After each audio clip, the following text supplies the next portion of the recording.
The Port Authority of Guam Management is almost done with the facility's modernization plan. According to Port Board Chairman Dan Tydingco, port officials have been very active in meeting with all stakeholders involved, such as the Maritime Administration, the U.S. Department of Agriculture, and the Joint Guam Program Office. We've been making a tremendous headway and progress on making sure that that plan is rolled out as soon as possible.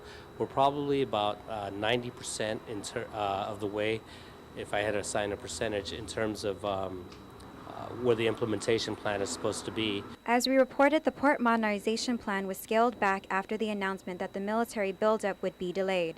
Well, circumstances have changed over the past several months, particularly given funding sources. So we're looking at scaling back and scaling down the size and scope of the plan given the limited resources, and making sure that the components that we want and that are necessary are contained within the plan. The plan is to expand the existing port facilities to accommodate the upsurge in activity to flow through the port as a result of the military buildup. Tydingco says the port received $50 million from Department of Defense as well as another $50 million from USDA for the plan. However, he admits they are trying to look for another means to get the additional funding that's needed.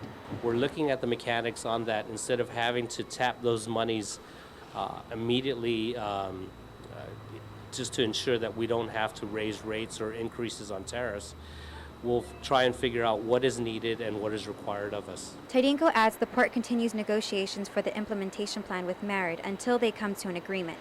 He says they are working to keep the cost of the project under $104 million.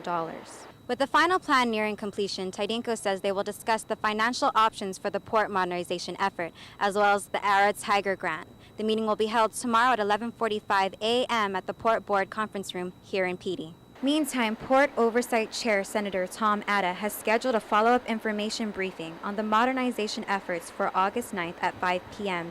at the legislature's public hearing room. Reporting for Guam's News Network, I'm Leah Clavea.